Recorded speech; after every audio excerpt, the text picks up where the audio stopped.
I was never the kind of person who took risks. I like my life tidy and predictable, my routines, my job, my circle of friends. I worked as a marketing assistant in a mid-sized firm in Chicago, lived alone in a small but cozy apartment, and spent my weekends baking or reading. Nothing ever really pushed me outside my comfort zone. And I was okay with that. Or at least I thought I was, until the night that changed everything. His name was Evan. He was the newest consultant brought in to help reorganize our department. Tall, lean, confident, with a quiet kind of strength. His sharp suits and calm demeanor made him stand out in every room. He wasn't loud or flashy like some of the others. He didn't try to impress. And that made him all the more intriguing. At first, I avoided him. I didn't trust myself around people like him, those who exude confidence and mystery without trying. I was too afraid of getting hurt or humiliated. So I kept my distance, made sure to be polite but professional, and stayed buried in spreadsheets and campaign reports. But Evan noticed me anyway. It started small.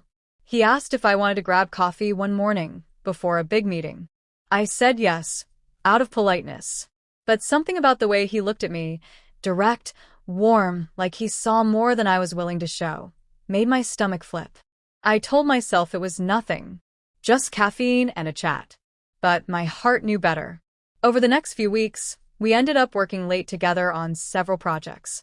The office grew quieter after 7 p.m., the hum of computers and clack of keyboards fading into a gentle stillness. It was in those quiet moments that I began to notice the little things. How he listened more than he spoke. How he remembered tiny details about my life, like my love for mint tea or my dream of visiting Ireland. How he leaned in just slightly when I talked, making me feel like my words mattered more than they ever had before. One night, we were finishing up a presentation for the VP when the power flickered. A storm was rolling in, wind howling against the glass windows of the 18th floor. The lights went out for a few seconds, and I instinctively gasped. Evan was right beside me, his hand brushing against mine in the dark. When the lights came back on, I saw him looking at me, steady and calm. "You okay?" he asked softly. I nodded, trying to slow the thudding in my chest. I didn't know what I was more afraid of, the storm outside or the one building inside me. It was a Friday evening a few weeks later when everything changed. The office was empty except for the two of us. We'd stayed late to finish a report due Monday, and by the time we wrapped up, the streets were already slick with rain. He offered me a ride home, and I hesitated. I knew accepting that ride would blur a line I'd carefully drawn. But I was tired, and it was cold, and the way he looked at me made it hard to say no. We drove in silence at first, the windshield wipers keeping time with my racing thoughts. When he pulled up in front of my apartment building, I thanked him and reached for the door handle. But I paused. "Do you want to come up for tea?" I asked before I could stop myself. His eyes met mine, and I could see the question in them. Was I sure? Did I really want this? I nodded once, and he followed me upstairs. I made tea like I always did, 2 mugs, a splash of milk in mine. We sat on my couch, the soft glow of the lamp casting a warm haze around us. At first, we talked about work, but the conversation soon drifted into deeper waters. He asked about my childhood, my favorite books, the last time I cried. I answered honestly, feeling strangely safe with him. Then came a silence.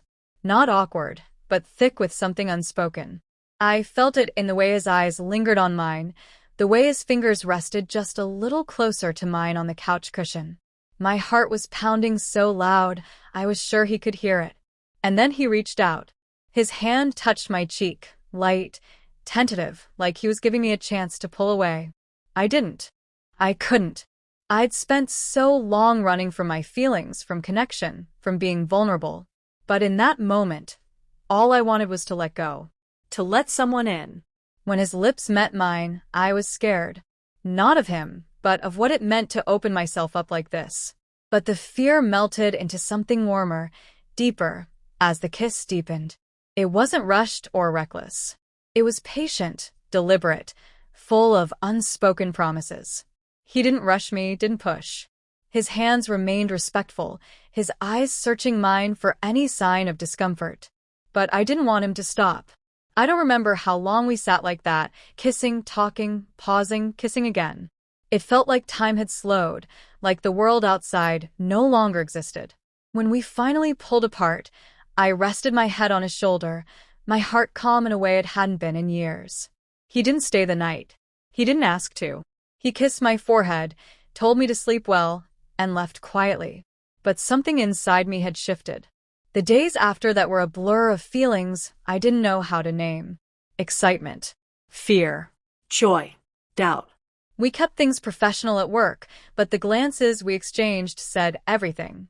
He gave me space, but also made sure I knew he was there. Eventually, we talked. Over lunch on a quiet Sunday, we sat in a little diner and laid everything on the table. He told me he'd felt drawn to me from the beginning, but hadn't wanted to make me uncomfortable. I told him about my fears, of getting hurt, of falling too fast, of not being enough. He listened, never judging, only nodding, reassuring. It wasn't easy. There were moments I almost pushed him away. Times I doubted myself, wondered if I was reading too much into everything. But Evan never wavered. He was patient, consistent, kind. He let me take the lead, let me open up at my own pace. Over time, the fear faded.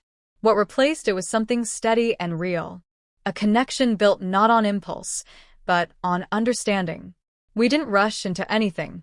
We spent weeks just getting to know each other outside the office. Walks in the park, late-night phone calls, cooking meals together, laughing over burnt toast and spilled wine. One evening, months later, I looked at him from across my living room as he helped me assemble a bookshelf. He was struggling with a stubborn screw, his brow furrowed in concentration, and I felt a wave of gratitude so strong it made my eyes sting. This man had walked into my ordered little life and turned it upside down, not with chaos, but with kindness, with presence, with care. I realized then that I wasn't scared anymore. I wasn't waiting for the other shoe to drop or bracing for disappointment. I was finally allowing myself to feel, to hope, to trust. And I couldn't resist the pull any longer.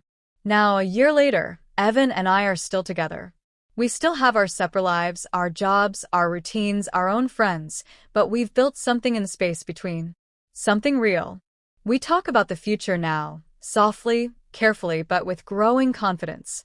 I no longer shy away from the unknown, because now I know that the best things often lie just beyond fear. And sometimes, all it takes is one moment of courage to change everything.